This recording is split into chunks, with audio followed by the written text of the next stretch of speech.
My fiancé of 5 years just dropped the polygamy bomb right before our wedding, and I'm starting to think his spiritual friends have something to do with it. This situation is just so strange and uncomfortable, and wherever I turn to support, I always get brushed off with "it's not a big deal" or "well, he just asked," and I lack any real support or validation.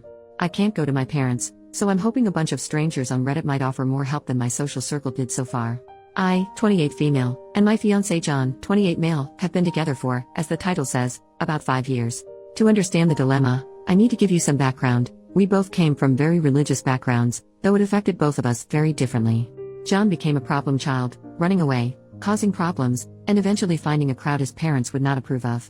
Most of the members of this group were a part of the LGBTQ+, smoked pot, engaged in protests, and were either atheist or practiced different religion.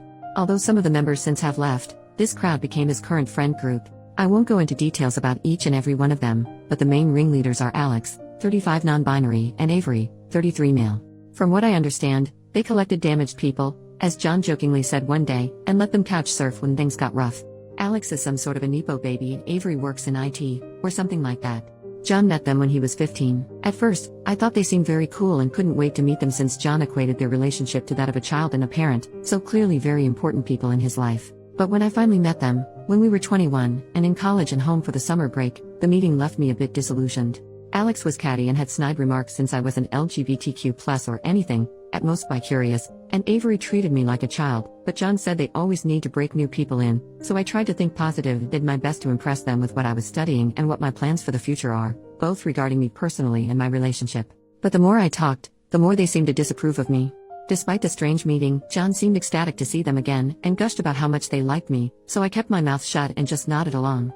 Now, to understand a bit deeper on who Alex and Avery are, in the town they live in, they're something like local celebrities. Very spiritual, their home is full of souvenirs they accumulated over all their travels, are also married, but their definition of marriage is very different from the traditional one. Apparently, they went to some tropical state and took some hallucinogens together, and in their state, they proclaimed everlasting love for one another. Quite a wild concept for someone like me, but I learned to be more open-minded since I left for college. That being said, they also said that they can see auras, whatever that is, and apparently love my fiancés. I don't know what they think of mine, but it probably isn't much. Which brings us to the topic I came here with. Last week, after we got home from work, John sat me down and asked me what I think about being in a polygamous relationship. He said he loves me so much, more than is possible, and doesn't know what to do with the rest of it, thinking that it's fair to give it to someone else. I, on the other hand, don't have a limit on how much I can love him, so I said no, and that was that. However, the question has been plaguing my mind ever since.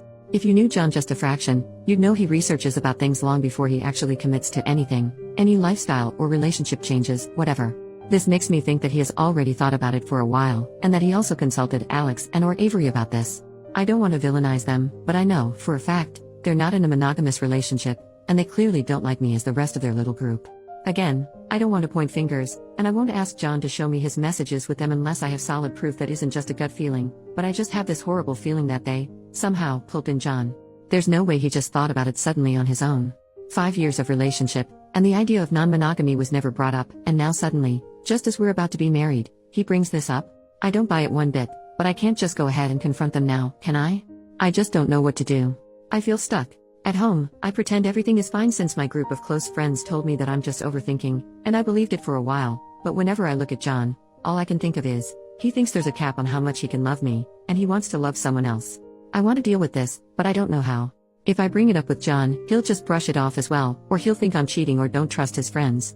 I worked hard to get their approval, and I know for a fact John shares everything with them. He wouldn't keep this for himself. I just hope that someone here can give me pointers on how to proceed. Thanks. Update. I figured I'd update when something major happens, and I think this is it. But before I get ahead of myself, let me fill in some blanks in my story. Me and John came from similar backgrounds, but my family was a bit less strict, allowing me to go to college since I had great grades. The plan for me was to move back after getting a degree, finding a job, a husband, and living the traditional life, which, obviously, didn't happen because I met John, who literally changed the trajectory of my life. After a year, I switched from my first major to one I liked more, and it's been a while since I contacted my parents.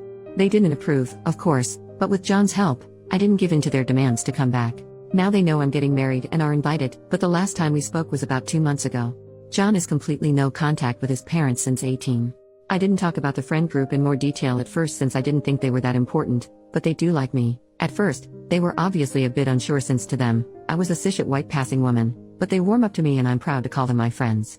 The only people who didn't fully accept me are Avery and Alex, and since me and John got together officially, they tend to call me the wife in this strange, almost derogatory manner. It's not an important detail, but it gets on my nerves. Lastly, John is aware that opening up the relationship would lead to me being intimate, physically or emotionally, with other people, but he said it's a great chance for me to explore my bi side, though I haven't expressed the desire to really be with a woman in a committed relationship of that magnitude. Now onto what happened. I shot a message to John 2 days ago that we need to talk. He works from home, I don't, so as soon as I got home, we sat down to have an in-depth conversation about his proposal. I think he knew what it's going to be about and I had the feeling he seemed almost guilty, but I ignored that and basically word vomited everything that's been on my mind. This is embarrassing because I wrote down most of what the comments advised and was prepared to have a mature discussion, but by the end of my easily 15-minute rant, I was in tears and he had to hold me, otherwise I'd crumble completely. The gist of what I said is that I'm hurt that he wants to screw other people and that he doesn't care that I'd screw other people too, that he believes there's a limit to how much he can love me and that I can't see where this all came from, that he just sprung this on me out of nowhere just a few months before we're to be wed.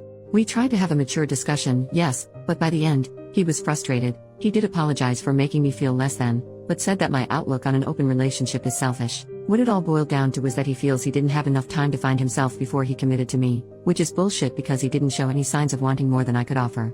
We were very happy throughout the 5 years. I really believed I met my soulmate. I realized that, since we were engaged, he seemed to talk more to his friend group, and by extension to Avery and Alex. Again, I don't want to paint them as these cartoonish villains, they're really interesting and all, but now I want nothing more than to scratch those self-absorbed, smug smiles off their faces. In the end, I demanded to see his phone, and he was shocked. We had a rule that we can see each other's phones, but we don't share passwords or anything since relationship is built on trust, and neither wanted to be a prison guard in the relationship. Nevertheless, he unlocked and handed over his phone, and I searched his messages, even deleted ones, and found nothing out of the ordinary. Then I checked the call log, and guess freaking what? Hours-long calls to and from either Avery or Alex. I was fuming, and asked him what the hell does he need to discuss with them this long, and mind you, these dated months back. John eventually caved in and admitted it was them who brought up the idea of open relationship, but they also talked about everything else since they're such role models. John admitted that he started getting cold feet a while ago and needed a safe place to discuss this. I guess I, his wife-to-be, am not safe? Please make it make sense. Why even marry me, then? He promised we'd go to a couples counselor and fix all of this, his issues with marriage, the open relationship thing, the whole 9 yards, and that he'd book an emergency session with his therapist. That he loves me and wants nothing but to be with me. It was late, so we went to bed. Despite how messy this all sounds, I was a bit more reassured by this. I genuinely love him, even if my post doesn't reflect that very well.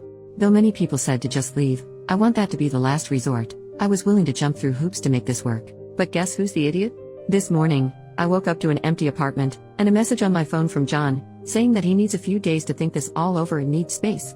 He didn't say where he was going or when he'd come back. I called and messaged everyone I know, but no one can tell me where John is. I told him that he either comes back home in 24 hours, or this is over. As you can imagine, I'm a wreck. I took the rest of the week off in between crying sessions and staring blankly into the wall. I obsessively checked my messages in hopes of someone telling me where John is. To be honest, if he's willing to put me through this, I'm not sure I want to be with him. How can you do this to someone you love?